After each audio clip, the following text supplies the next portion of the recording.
नमस्कार दोस्त, मैं शैलेंद्र कुमार राजपूत यूनिक ज्ञान अकेडमी में आपका हार्दिक स्वागत करता हूं। और आज की वीडियो में हम लोग सुनेंगे क्लास 12 फिजिक्स चैप्टर नंबर 6 गतिमान आवेश और चुंबकत्व का लेक्चर नंबर 5। और इस लेक्चर में हम लोग समझेंगे जो है गतिमान यानी आवेशित कण पर लगने वाला बल। कोई आवेशित कण होगा उस पर वैद्युत क्षेत्र के द्वारा कितना बल लगाया जाएगा, इसकी हम लोग चर्चा करने वाले हैं इस वीडियो में। तो ये लेक्चर आपके लिए बहुत इंपॉर्टेंट होने वाला है।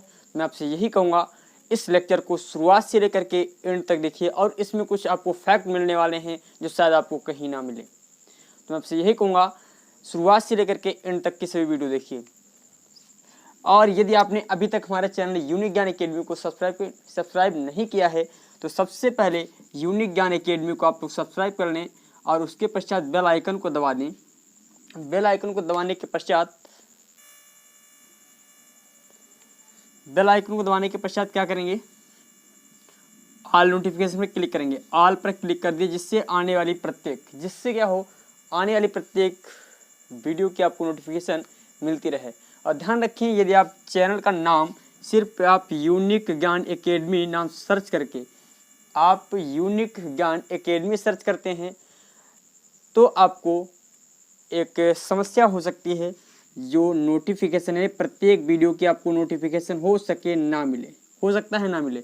मतलब यदि आप चैनल आपने सर्च किया यूनिक ज्ञान एकेडमी और डायरेक्ट चैनल को सब्सक्राइब कर लिया तो हो सकता है आपको आने वाली प्रत्येक वीडियो को नोटिफिकेशन ना मिले। तो मैं आपसे यही कहूँगा कुछ, और इसमें क्या कीजिए, कोई भी वीडियो जैसे मान लेते हैं आप गतिमान आवेश और चुंबकत्व ही लिख लीजिएगा, उसके आगे लगा दीजिए यूनिक ज्ञान एकेडमी, उसके आगे आप यूनिक ज्ञान एकेडमी लगा देंगे।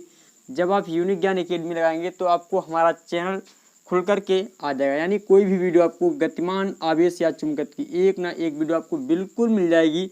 जब आप उसके लास्ट में लगाएंगे यूनिक ज्ञान एकेडमी तो उस वीडियो को आप देखने के पश्चात उस वीडियो को लगभग में आप 5 मिनट तक देखिए, उसके बाद ही चैनल को सब्सक्राइब करें, तब आपको प्रत्येक वीडियो को नोटिफिकेशन मिलेगी। अदरवाइज हो सकता है ना मिले, क्योंकि ये यूट्यूब का रूल है। अभी लाइट इशू के कारण थोड़ा वीडियो रोकना पड़ा था। अब देखिए हम लोग समझने वाले हैं गतिमान आवेश और चुंबकत्व का लेक्चर नंबर 6। और इस लेक्चर में गतिमान यानी आवेशित कण, कोई आवेशित कण होगा उस पर जो गति करेगा, जैसे कोई आवेशित कण वो क्या होगा, गति करेगा। और जब ये गति करेगा तो इस पर वैद्युत क्षेत्र के द्वारा कुछ ना कुछ बल लगाया जाएगा। वो बल कितना होगा उसको हम लोग आज कंसीडर करेंगे, उसको हम लोग मापेंगे। तो चलिए स्टार्ट करते हैं। तो डालिएगा आवेशित कण पर लगने वाला बल, हेडिंग डालेंगे आवेशित आवेशित कण पर वैद्युत क्षेत्र चुंबकीय क्षेत्र के द्वारा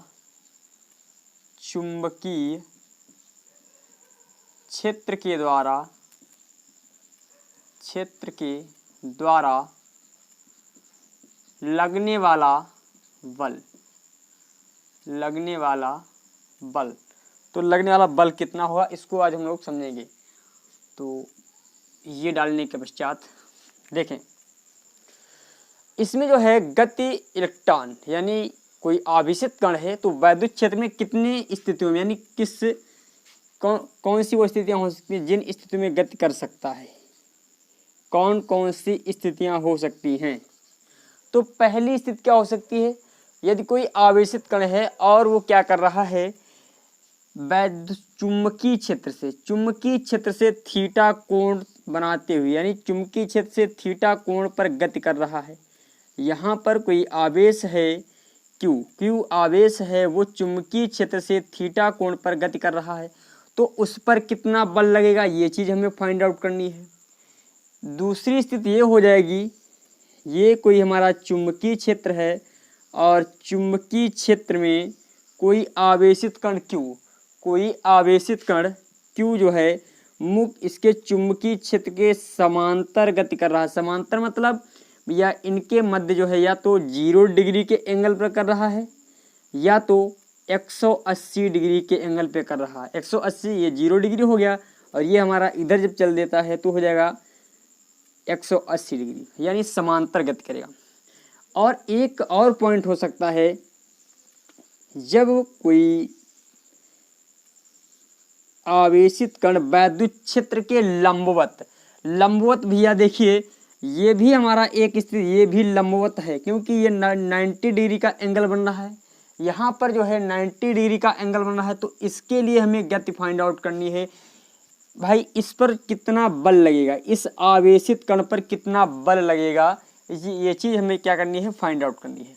तो आज का सेशन जो है बहुत इंपॉर्टेंट होने वाला है और मैं आपसे ये कहूँगा, जो मैं बताऊँगा एक एक पॉइंट को आप लोग नोट करते रहेगा, क्योंकि ये बोर्ड एग्जाम में यहाँ से कुछ ना कुछ 3 या 4 मार्क में इस चैप्टर से बिल्कुल आता है। यदि आपने इस चैप्टर को पढ़ना है विधिवत रूप से, तो मैं आपसे एक बात कहूँगा, आप यूनिक ज्ञान एकेडमी चैनल को सब्सक्राइब करें और उसके पश्चात प्लेलिस्ट में जा करके इस चैप्टर की सभी वीडियो क्रम से मैंने दे रखी हैं। क्रम से पहले मतलब प्रथम नंबर पर जो मिलेगी आपको, पहली, फिर दूसरी, फिर तीसरी, नीचे आते जाइएगा, क्रम से आपको सभी वीडियो मिल जाएंगी। उन सभी वीडियोज को आप देख करके इस चैप्टर की विधिवत रूप से अच्छी तरीके से तैयारी कर सकते हैं। इस चैप्टर की नहीं बल्कि पूर्ण फिजिक्स की आप लोग तैयारी कर सकते हैं। यदि करना चाहते हैं तो टाइम मत कीजिएगा, तुरंत ही बेल आइकन को प्रेस कर लें और हमारे चैनल को सब्सक्राइब कर लें। तो चलिए स्टार्ट करते हैं। अब यहाँ पर हमने क्या बताया, गतियाँ जो है 3 प्रकार कर सकता है, 3 स्थितियों में। यहाँ पर लिखेंगे आवेशित कण की गति के अनुसार, आवेशित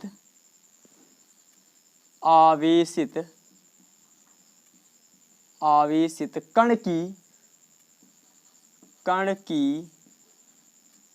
गति के अनुसार, आवेशित कण की गति के अनुसार, आवेशित कण की गति के अनुसार या आवेशित कण की गति वैद्युत क्षेत्र में, चुंबकीय क्षेत्र में 3 स्थितियों में होती है या 3 स्थितियों में करता है, ये भी लिख सकते हैं। कोई भी आवेशित कण जो है वैद्युत क्षेत्र में या चुंबकीय क्षेत्र में, यहाँ पर चुंबकीय क्षेत्र में कई बार जो है चुंबकीय क्षेत्र को वैद्युत क्षेत्र बोलता हूँ। ध्यान रखें, यदि मैं जहाँ पर बी लिख दूँ, जहाँ पर मैं बी लिखूँ वहाँ पर हमारा हो जाएगा चुंबकीय क्षेत्र, वहाँ पर क्या होगा, चुंबकीय क्षेत्र। और जहाँ पर मैं ई लिखूँगा, वहाँ पर हमारा होगा वैद्युत क्षेत्र। फिर लाइट इशू हो गया है, आप लोग वीडियो को स्किप मत कीजिएगा। 3 स्थितियों में गति करती है। पहली स्थिति आवेशित कण से यानी वैद्युत क्षेत्र से थीटा कोण पर गति। यहाँ पर डालेंगे चुंबकीय क्षेत्र है भैया, चुंबकीय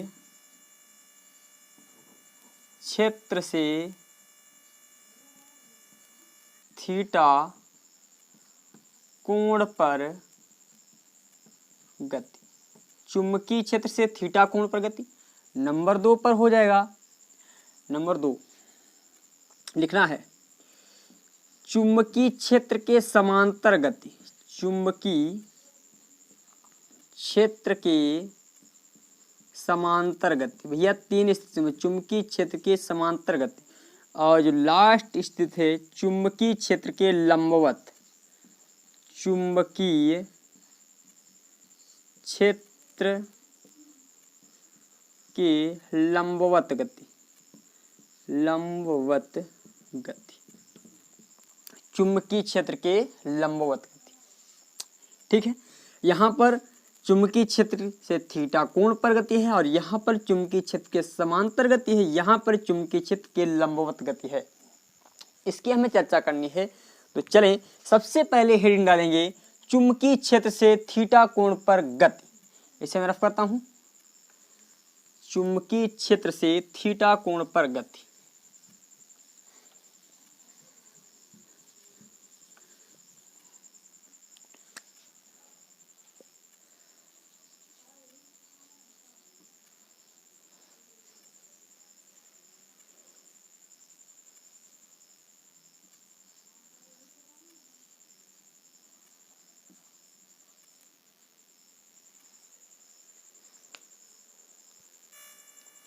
चुंबकीय क्षेत्र से थीटा कोण पर गति। बार बार यहाँ पर लाइट इशू हो रहा है, दिक्कत हो जाती है बार बार, मैं थोड़ा कुछ बोल पाता हूँ तो लाइट जो है चली जाती है, दिक्कत है लाइट का इशू यहाँ पर।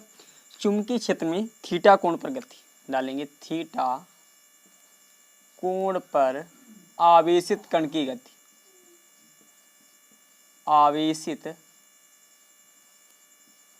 कण की गति, चुंबकीय क्षेत्र से थीटा कोण पर आवेशित कण की गति। अब यहाँ पर मैं एक फिगर बनाता हूँ। ये देखिए हमारा चुंबकीय क्षेत्र है, ये जो है चुंबकीय क्षेत्र। लाइट इशू फिर हो गया है, यहाँ पर जो है लाइट का बहुत ज़्यादा इशू है। मैं आपको बता दूँ, पिछले लगभग में 10-15 मिनट से बार बार जो है लाइट आ रही है, बार बार जा रही है। तो आप लोग समझ सकते हैं किसी वीडियो को बनाने में कितनी जो है एक मेहनत करनी पड़ती है, कितना समय लगाना पड़ता है। तो आपको एक लाइक करने में कुछ भी नहीं लगता, सिर्फ टक से अंगूठे को पुश करना पड़ता है, आप एक लाइक कर देते हो। तो इस वीडियो को लाइक ज़रूर करें।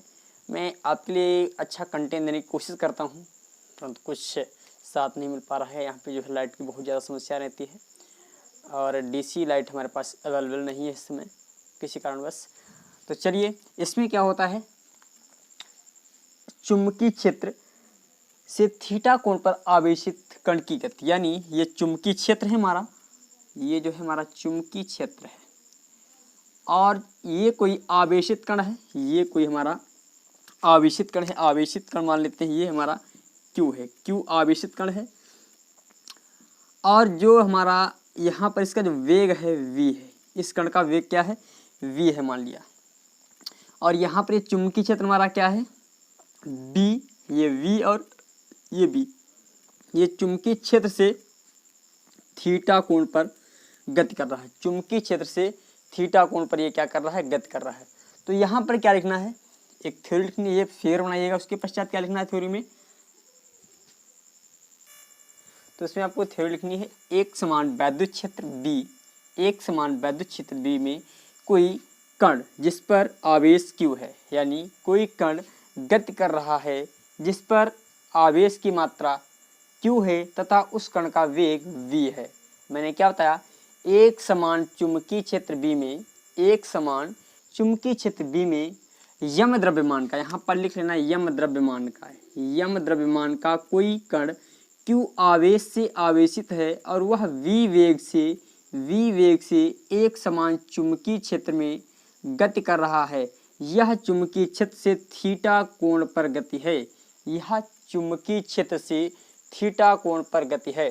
तो उस पर लगने वाला बल, तो उस पर लगने वाला बल, देखिए इस कण पर जो बल लगेगा भैया, ये जितनी तेज चलेगा भाई, ये जो आवेशित कण है ये जितनी तेज चलेगा उतना ही इस पर ज़्यादा बल लगेगा।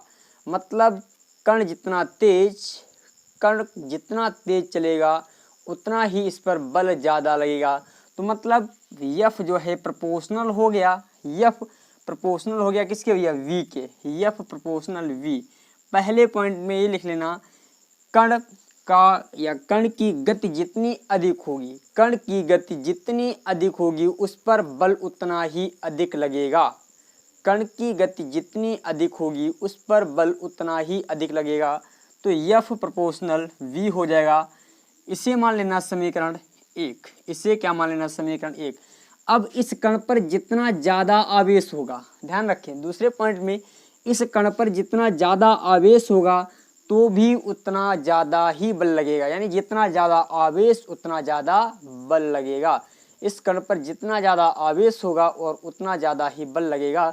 तो हम ये कह सकते हैं F प्रोपोर्शनल है क्योंकि, यह प्रोपोर्शनल है क्योंकि यहाँ पर दूसरे पॉइंट में क्या लिखना है, आवेशित कण पर लगने वाला बल, आवेशित कण पर लगने वाला बल उस कण के आवेश के अनुक्रमानुपाती होता है, उस कण के आवेश के अनुक्रमानुपाती होता है।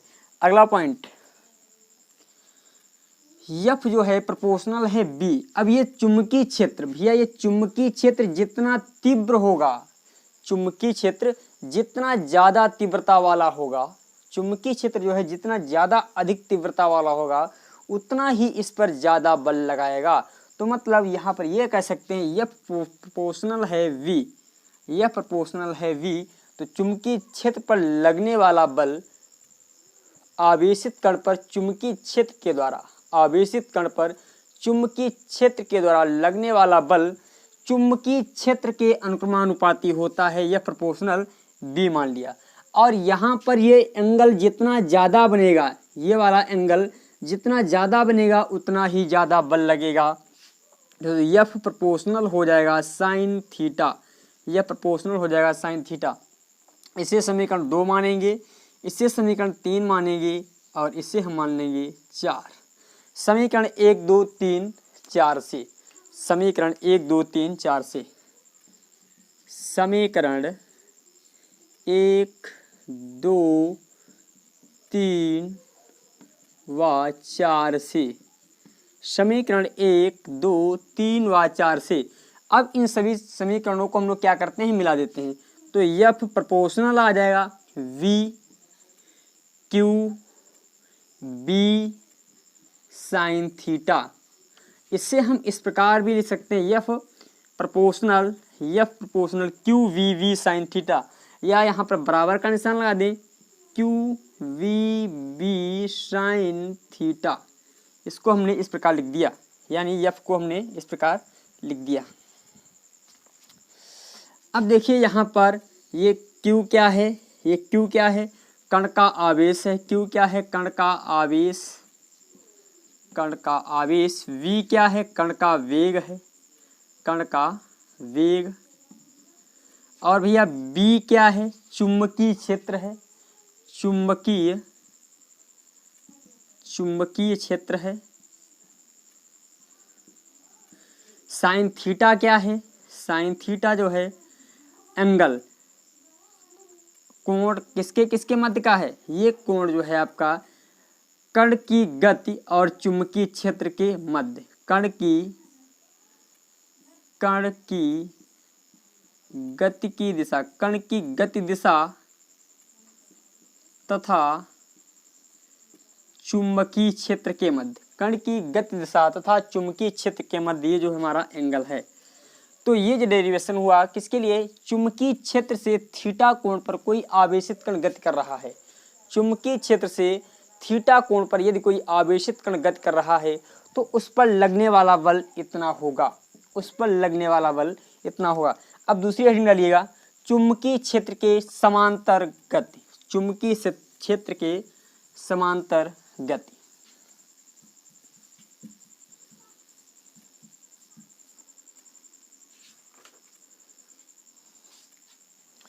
देखिए चुंबकीय क्षेत्र के समांतर गति क्या होगी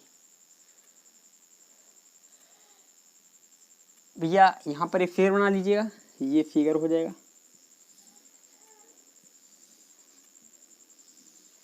ये एक समान चुंबकीय क्षेत्र हमारा B है, एक समान चुंबकीय क्षेत्र B है। इसमें कोई आवेशित कण, यानी कोई आवेशित कण मान लेते हैं Q है, और ये जो गति कर रहा है, ये जो गति कर रहा है चुंबकीय क्षेत्र के समांतर, समांतर दो ही स्थितियों में हो सकता है, या तो इसी की दिशा में चले या तो इसके विपरीत दिशा में चले। तो देखिए यहाँ पर जो एंगल है, समांतर में एंगल क्या होता है, जीरो, जीरो भैया। यहाँ पर इस समय एंगल क्या हो जाएगा, जीरो हो जाएगा। और चुंबकीय क्षेत्र की दिशा ये है और कण की दिशा ये है, तो इनके मध्य एंगल बनेगा 180 डिग्री का बनेगा। यानी समांतर की स्थिति में जब कोई कण चुंबकीय क्षेत्र के समांतर गति करता है तो वह दो ही एंगल पे गति कर सकता है, या तो जीरो एंगल या तो 180 एंगल। तो पहले मान लेता हूँ, जब थीटा बराबर है 180 अंश, जब थीटा का मान, यानी पहले मैं मान लेता हूँ विपरीत। यहाँ पर क्या करेगा, कण चुंबकीय क्षेत्र के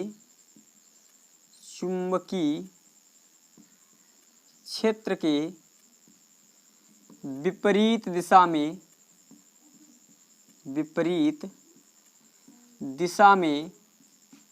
गति करेगा, चुंबकीय क्षेत्र के विपरीत दिशा में क्या करेगा, गति करेगा।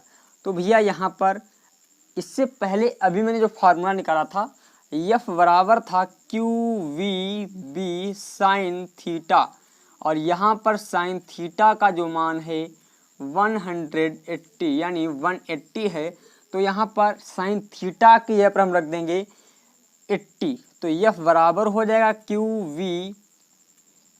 वी बी, और साइन थीटा की जगह पर रखेंगे साइन 180, और साइन 180 का मान होता है 0, साइन 180 का मान क्या होता है 0, तो F बराबर आ जाएगा क्यू वी बी इंटू 0, तो F बराबर आ गया हमारा क्या, शून्य।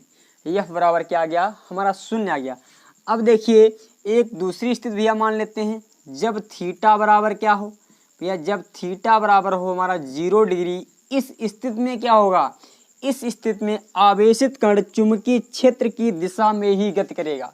इस स्थिति में आवेशित कण जो हमारा है वो चुंबकीय क्षेत्र की दिशा में ही क्या करेगा, गति करेगा, चुंबकीय क्षेत्र की दिशा में ही।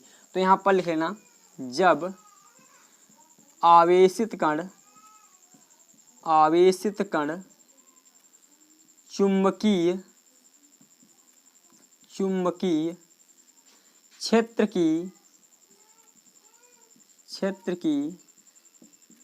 दिशा में गति करे, चुंबकीय क्षेत्र की दिशा में गति करे, यानी ये उस समय के लिए जब हमारा आवेशित कण क्या हो, चुंबकीय क्षेत्र की दिशा में गति करता है, तब हमारा थीटा बराबर क्या होता है, 0 होता है। तो उस स्थिति में लगने वाला बल F बराबर क्या हो जाएगा, Q V B sine theta, और यहाँ पर साइन थीटा यानी थीटा बराबर जो है हमारा 0 है, तो भैया साइन थीटा बराबर भी क्या हो जाएगा हमारा 0 डिग्री हो जाएगा। तो भैया F बराबर Q V B sine theta की जगह पर साइन 0 रख दिया, और साइन 0 का भी मान होता है हमारा 0, तो F बराबर क्यू वी बी और यहाँ पर रख देंगे 0, तो F बराबर क्या आ जाएगा हमारा 0 आ जाएगा। F बराबर क्या आ गया हमारा 0 आ गया, ठीक है।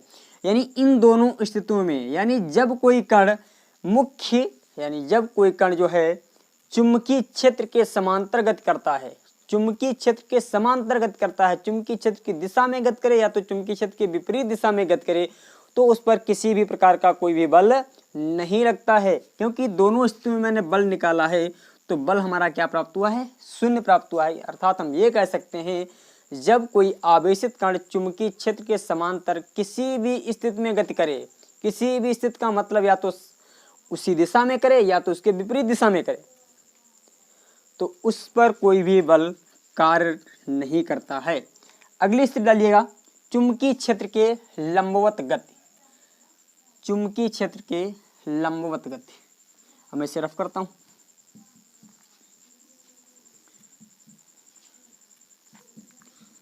चुंबकीय क्षेत्र के लंबवत गति, लंबवत चुंबकीय क्षेत्र के लंबवत आवेशित कण की गति, चुंबकीय क्षेत्र के लंबवत। अब मैं यहाँ पर चुंबकीय क्षेत्र इस प्रकार प्रदर्शित करता हूँ, जब कहीं पर इस प्रकार प्रदर्शित किया जाए तो आप इन निशानों को देख करके ही बता सकते हैं। यहाँ पर जो चुंबकीय क्षेत्र है वो कागज तल के लंबवत भीतर की ओर है, यहाँ पर जो हमारा चुंबकीय क्षेत्र है कागज तल के लंबवत भीतर की ओर है। इस स्थिति में जो हमारा चुंबकीय क्षेत्र दे रखा है वो कागज तल के लंबवत भीतर की ओर है, तो यहाँ पर ये मैं दर्शा रहा हूँ।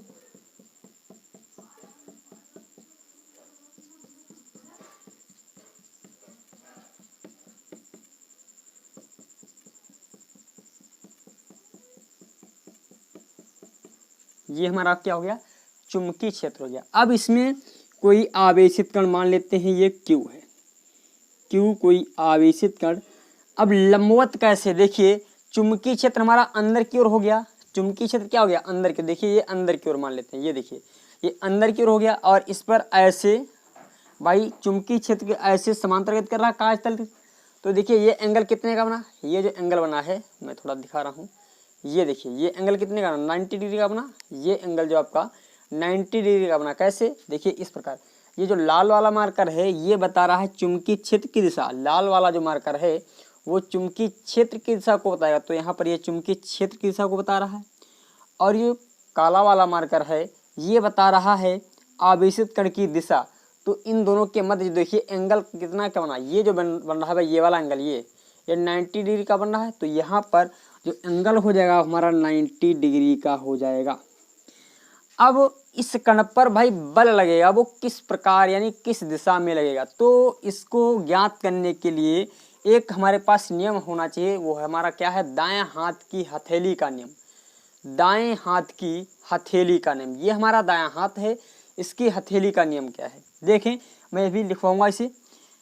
दाएं हाथ की उंगलियों और अंगूठों को एक दूसरे के लंबवत करें। एक दूसरे के लंबवत मतलब 90 डिग्री पर एक दूसरे के लंबवत कर लिया। यदि उंगलियां चुंबकीय क्षेत्र की दिशा को बताएं, अब उंगलियां क्या करेंगी, हमारी चुंबकीय क्षेत्र की दिशा को बताएंगे, ठीक है, चुंबकीय क्षेत्र की दिशा को बता रही हैं।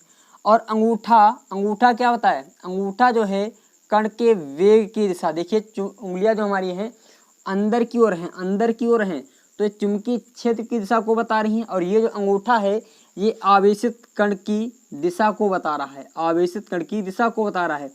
इस स्थिति में जो हथेली के धक्का देने की दिशा होती है, हथेली के धक्का देने की दिशा, इस समय हमारी हथेली ऊपर की ओर धक्का दे सकती है, तो वो क्या होती है, बल की दिशा होती है। मैंने क्या बताया, यहाँ पर जो बल की दिशा ये हो जाएगी ऊपर की ओर, यहाँ पर लगने वाला बल F1 है।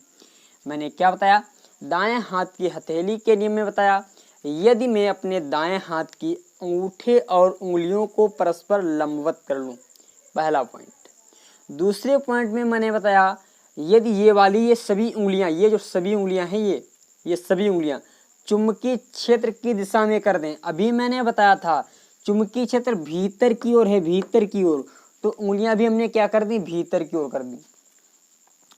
और ये जो अंगूठा है, ये अंगूठा इस स्थिति में क्या होना चाहिए, आवेशित कण की गति की दिशा में। तो देखिए उंगलियां चुंबकीय क्षेत्र की दिशा में हो गई, अंगूठा क्या हो गया, आवेशित कण की दिशा में हो गया, अंगूठा हमारा आवेशित कण की दिशा में हो गया।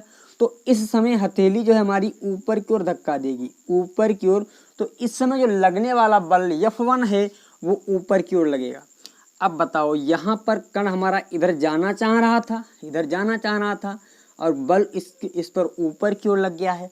तो ये बेचारा कण क्या करेगा, ये कण ना इधर जाएगा ना इधर जाएगा, ना इधर जाएगा ना इधर जाएगा, ये बीच में एक परवलयाकार मार्ग पर इस प्रकार ये ऐसे निकल जाएगा, ऐसे निकलेगा, ऐसे। जब ये इस प्रकार यहाँ पर आ गया तो भैया यहाँ पर इसकी जो दिशा हो जाएगी भाई एक क्षण के लिए ऐसे होगी ना, ये हो जाएगी एक क्षण के लिए। परंतु यहाँ पर भी तो हमारा कौन सा क्षेत्र है, इस स्थिति में भी यहाँ पर जो दे रखा है यहाँ पर भी हमारा चुंबकीय क्षेत्र है। अब देखिए हमें क्या करना है, ये वाली जो उंगलियां हैं, फिर लगाओ दाएं हाथ की हथेली का नियम, उंगलियों को चुंबकीय क्षेत्र की दिशा में कर दो, उंगलियों को चुंबकीय क्षेत्र की दिशा में, और अंगूठा कण की वेग की दिशा। देखिए उंगलियां हमारी चुंबकीय क्षेत्र की दिशा अंदर की ओर हैं, अंगूठा कण का वेग बता रहा है, यानी कण जो है ऊपर की ओर जा रहा है। तो इस समय हथेली हमारी धक्का देगी इस साइड में, इस साइड में धक्का देगी, तो लगने वाला जो बल F2 हो जाएगा वो इस प्रकार होगा। यहाँ पर हमारा लगने वाला बल F2 हो गया। अब कण भाई जा रहा था इधर, बल इस पर इधर लगने लगा, तो ये कण जो हमारा ना तो इधर जाएगा ना तो इधर जाएगा, ये कण क्या होगा, बीच से निकलेगा, यानी इस प्रकार यहाँ पर इस ऐसे घूमेगा, इस मार्ग पर घूमेगा, ठीक है। और अगले ही क्षण भैया ये कण जो है हमारा इस दिशा में गति करने लगा, इस दिशा में गति करने लगा। अब भैया हमें क्या करना है, यहाँ पर हमें दाएं हाथ की हथेली का नियम लगाना है। तो देखिए ये वाली उंगलियां हमने क्या की, ये सभी उंगलियां चुंबकीय क्षेत्र की दिशा में कर दी, और ये वाला जो अंगूठा है उससे कण की गति की दिशा, कण हमारा इधर की ओर आ रहा है तो इसकी दिशा में कर दिया। इस समय हथेली हमारी धक्का देगी नीचे की ओर, नीचे की ओर। तो भैया हथेली हमारी जो धक्का दे रही है वो नीचे की ओर दे रही है, नीचे की ओर। तो ये कण ना तो इधर जाएगा और ना तो इधर जाएगा, ना तो इधर जाएगा ना तो इधर। तो यहाँ पर होगा क्या, कण हमारा इससे, मैं यहाँ पर बता देता हूँ, ये ऐसे इनके बीच से आएगा, इस प्रकार इनके बीच से आएगा। अब देखिए यहाँ पर जो कण की दिशा होगी भैया, यहाँ पर समझो, यहाँ पर कण हमारा ऐसे जा रहा है, इस प्रकार जा रहा है नीचे की ओर, और भैया नीचे की ओर हम भैया अंगूठा कर देते हैं। अंगूठा हमने क्या किया, नीचे की ओर। अब उंगलियां हमारी चुंबकीय क्षेत्र की दिशा को बता रही हैं। इस समय हथेली जो हमारी धक्का देगी इस साइड में देगी ऐसे, तो यहाँ पर लगने वाली जो बल की दिशा होगी ये हो जाएगी। ना तो हमारा कण इस दिशा में जाएगा ना तो इस दिशा में जाएगा, और ये बेचारा क्या होगा हमारा बीच में इस प्रकार घूमेगा। इस प्रकार क्या होगा, बीच में घूमेगा। तो देखिए ये कौन सा पथ बन गया, परवलयाकार। तो ध्यान रखना, जब कोई भी आवेशित कण चुंबकीय क्षेत्र के लंबवत प्रवेश करता है, जब कोई आवेशित कण चुंबकीय क्षेत्र के लंबवत प्रवेश करता है तो वह परवलयाकार यानी वृत्ताकार मार्ग पे घूमता रहता है या वृत्ताकार मार्ग पे भ्रमण करता रहता है। तो यहाँ पर लिखिएगा एक समान वैद्युत क्षेत्र ई है, एक समान वैद्युत क्षेत्र ई है जिसकी दिशा कागज तल के लंबवत भीतर की ओर है, जिसकी दिशा कागज तल के लंबवत भीतर की ओर है। इस चुंबकीय क्षेत्र में एक आवेशित कण जिसका द्रव्यमान यम है इस वैद्युत क्षेत्र के लंबवत प्रवेश करता है और वह वृत्ताकार पथ पर लगातार भ्रमण करने लगता है। वृत्ताकार पथ पर लगातार भ्रमण करने लगता है। ठीक है, इतना लिखने के पश्चात अब डालिएगा भैया इस स्थिति में देखिए यहाँ पर जो एंगल बन रहा है वो कितना बन रहा है, 90 डिग्री का बन रहा है। यहाँ पर एंगल बन रहा है 90 डिग्री का, यहाँ पर भी एंगल बन रहा है 90 डिग्री का। यानी प्रत्येक जगह जो हमारा एंगल बन रहा है वो कितना बन रहा है, 90 डिग्री का। मान लेते हैं, माना चुंबकीय क्षेत्र बी में यम द्रव्यमान का, माना चुंबकीय क्षेत्र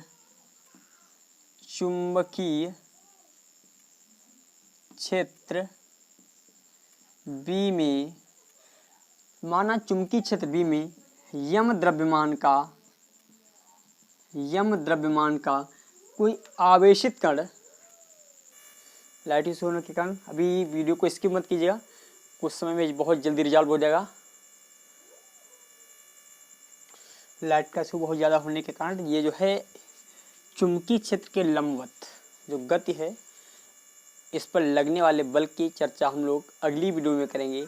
आज का सेशन यहीं तक मुझे बंद करना पड़ रहा है, मेरी आपको फ़ोटो नहीं दिखाई पड़ रही है, फिर मैं आपको कुछ इंस्ट्रक्शन दे रहा हूँ। आप लोग अगली वीडियो में चुंबकीय क्षेत्र के लंबवत जो आवेशित कण गति करेगा उस पर लगने वाले बल की चर्चा हम लोग करेंगे।